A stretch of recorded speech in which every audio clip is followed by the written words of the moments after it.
Everyone, it's Jack and Andrew here from Cultaholic. Andrew, how are you this fine, sunny Monday? It's a gorgeous Monday. I'm feeling good, Jack. How are you doing today? I'm really good. It's so sunny you could call it Sunday. That's already a thing. Headlines? Yeah, I'll just go straight to them. First of all, no, stop. How does Tom do this? How does he make it not awkward and fine? I don't know. How does he do it? I'm not sure, but he's a professional at it. And I can't say you're not a professional, because you are a professional at this, Jack. But I'm just... in one sense of the word, as in it's literally my job, but not in terms of professionalism.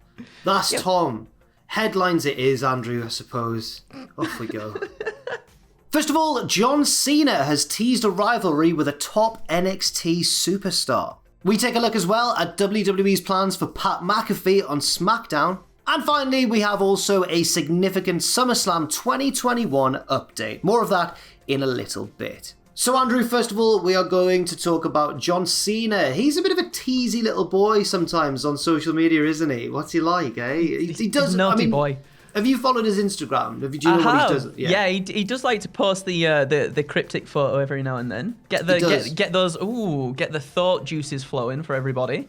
He does, and he posted one which was seemingly in response to something that Karrion Kross said on Twitter. Karrion Kross, obviously very close to your heart after that predictions video where you talked about how cross he was. Basically. He's always cross. I'm cross. He's Karrion Kross. I'm Karrion Kross. Yeah. Well, he was certainly cross, or was he? He was intense on Twitter where somebody asked him if he'd like to retire John Cena, and he said he'd be honoured to do that and very ready to do so as well. Cena came back with one of his Instagram cryptic posts where he put up a picture of Karrion Kross, and then Karrion Kross about 2 hours later put one up of John Cena. Whoa! What's going on? Now, realistically, I don't know if this would actually happen. It might be something that both guys would enjoy, but at the same time, it's a bit of a stretch to imagine as things stand currently anyway. Maybe Cena's banking on Karrion Kross going on to become a huge name on the main roster, and then it would make more sense. But at the moment, it's just two playful guys playing around. You know, what do you think of this? I think you're right, but I can't help but think about how good it would be for Cena perhaps to turn up on a takeover or something like that, and have Karrion Kross have John Cena just put over Karrion Kross as this huge, just this dominating force in NXT, because I think that's how he was supposed to be portrayed before. Obviously his shoulder, he got his separated shoulder and had to vacate the belt and stuff, and I guess they're building that up again now. But for Kross to retire Cena, how good would that make Karrion Kross look? That just would look fantastic. It would be incredible. And as one of the Cultaholic boys in the chat, I think it was Lewis House, one of our writers at Cultaholic.com, I believe he said, if Baron Corbin can retire Kurt Angle, then who's to say that Karrion Kross can't retire John Cena? Exactly. Which, probably is quite correct.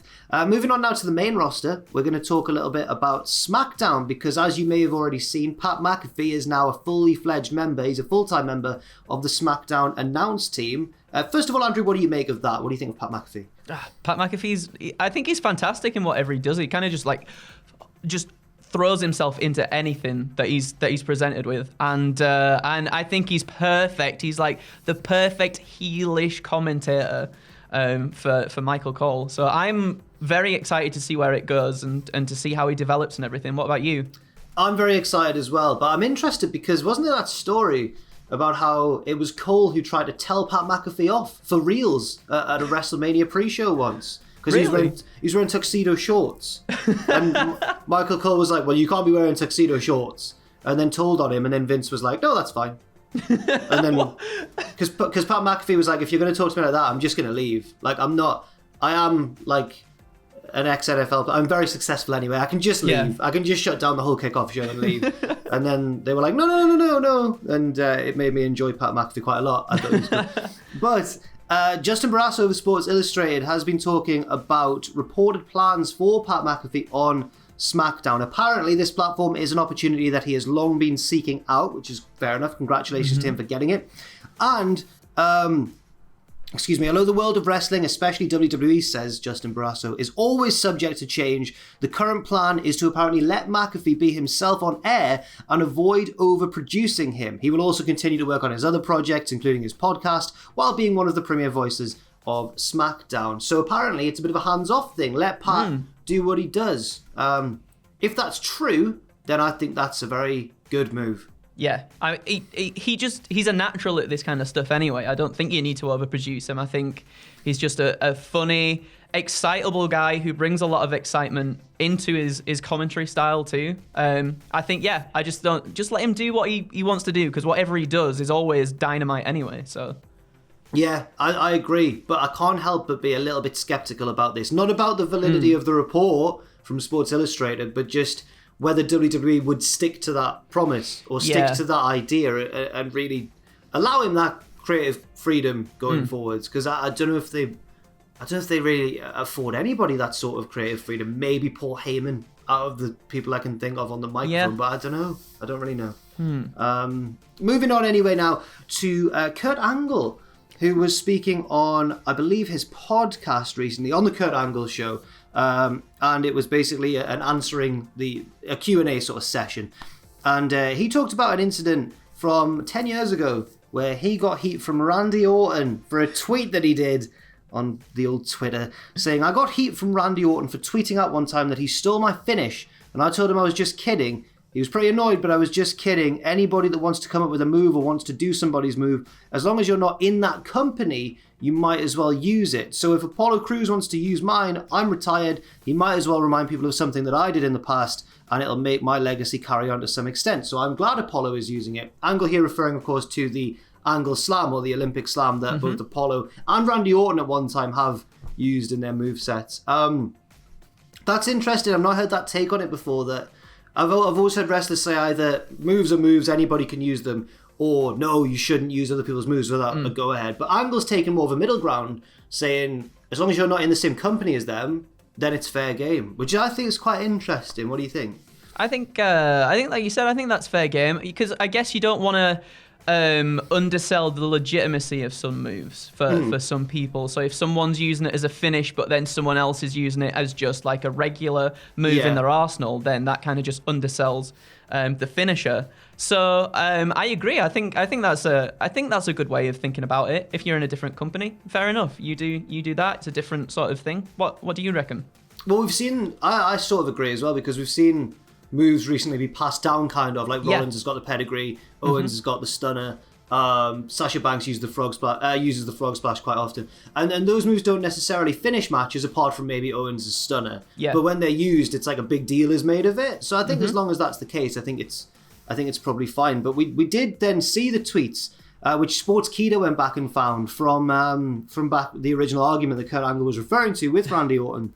Kurt Angle said, "First of all, I have to question his use of an abbreviation here. I hope that W-Mania was entertaining for all of you." Whoever calls it... W-Mania? Whoever types that out, W-Mania, was entertaining for all of you, especially The Rock. "Oh, and Orton, relax. I won't beat your ass. You can use my move." Which sounds like a little joke, doesn't it? A little joke. Randy didn't take it that way. No. And said, "Point being, instead of taking offense to someone using your move, consider it a sign of respect." Now, this was 10 years ago. I'm assuming they've probably met since. Angle has been back in WWE since then. So it is kind of dragging up an old argument, but it is relevant because it was referring to the whole situation. But I think Angle there with a bit of a measured take, maybe a surprisingly measured take for a retired wrestler on somebody using his move. And, I think it's fine. He seems like just a nice, level-headed guy anyway. I think, Yeah. He doesn't seem like he'd be too fussed about it. And it's water under the bridge now, Jack, from both. It's all fine. It's all fine. Do you know what's not fine? I'm trying to do one of those Tom transitions. Go on. Doesn't really make as much sense though.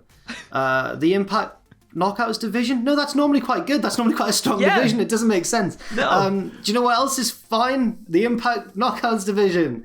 Yes. But it could be changing very, very soon, according to Fightful anyway, because recently we saw Nevaeh depart from Impact Wrestling. And Fightful Select are reporting that several new additions will be made to the company's Knockouts division in the next few weeks and months. No word on any specific names or anything like that. But obviously, we've just seen quite a few high-profile releases from WWE and AEW as well in terms of Eva Lise. On the WWE side of things, we've of course got Chelsea Green, Billie Kay, and Peyton Royce. I mean, they could really... Chelsea Green was awesome back in Impact, so I don't see why they'd not try to get her back in again. Do you know what I mean? I think that they'd be keen to. Exactly. That just seems like the most logical thing, I guess, for them to do. Because like you were saying, she was so good. She was so good in Impact back in the day. And just Billie Kay and Peyton Royce as well. What a get there would be for the Impact, especially for the tag division that they've got going on there as well. That would be chef's kiss. Absolutely. Kiss.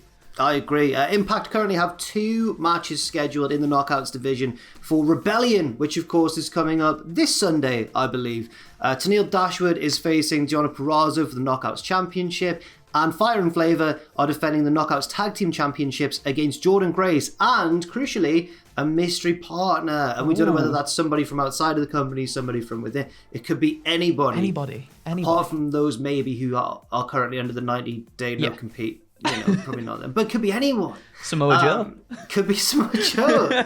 Former TNA name making his big return. But no, I think there's often a lot of things that you can kind of fairly criticize about Impact Wrestling. But in fairness, for a number of years now, they have really consistently invested in bringing talented women into their women's division, which is more than can be said for like quite a lot of wrestling promotions, to be fair. Yeah, I agree. I mean, it'd be great if they did manage to get maybe Mickie James on board down the line as well. I think she'd be a perfect get. Maybe even not.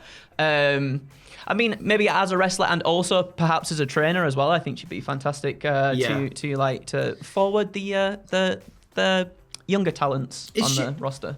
In the Impact Wrestling canon, is she alive still? Or did she?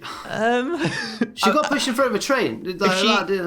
If we get her back in, we can rectify all this. We can have a soft reboot of Mickie James in Impact Wrestling. I think that'd be quite good.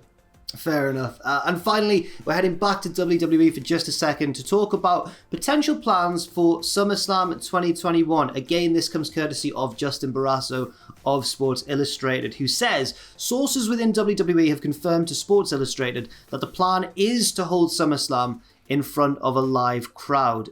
This would be, I guess, the second event, unless they squeezed some in beforehand, maybe to test the waters. This would possibly be the second live event WWE would run after WrestleMania that we've just seen. There's been no date yet or venue announced for SummerSlam, but our own Justin Henry from Cultaholic has estimated that it could be around either August 15th to 22nd based on previous SummerSlams and when they are. So quite a few months left to sort it out, but I think that probably does sound pretty likely. Yeah, what do you think? I agree as well. Maybe for the rest of the year. I don't know if it's going to be for the rest of the year. I know things are starting to sort of ease up lockdown restrictions and things are opening back up again. But as I saw this, I was thinking perhaps they'll just bring in live crowds for maybe just the Big 4 pay-per-views this year or something. Not entirely sure. But I think it makes sense and it'd be amazing. It was so nice to see a crowd, wasn't it, at WrestleMania? Considering obviously we've not seen that on WWE TV for a long while now. What was it then? A year, 1 month and 1 day or something like that, I think they said. And it was really special. It felt really special. So to have this would be incredible. Yeah, it absolutely did. I wonder if, because I think in the past few years, SummerSlam has been kind of, because WrestleMania has been held in these big football stadiums. Royal Rumble started to be kind of held in baseball stadiums. That was kind of the Rumbles thing before the pandemic shut everything down. And SummerSlam stayed with the arenas, didn't it? It was often in like the Barclays Center or the Staples Center over in California. So maybe they'd have to change SummerSlam this year if they were going to do this and maybe plan it in an open air arena, which I think would be weird for SummerSlam, but it shouldn't be. SummerSlam should be the one in outside, surely. And then you get the natural light coming in from the sunshine, the summer sunshine. It does make more sense. And I think that would look for a really nice visual as well for a SummerSlam. I think it'll look really cool. Fair enough. Well, Andrew, thank you for joining me on this news quest today. Thank you. Thank you for having me, Jack, on this news quest today. That's absolutely fine. And look out for some, because Tom can't do this one today. Andrew's very kindly stepped in because he's recording something a little bit. We'll keep that a little secret for now.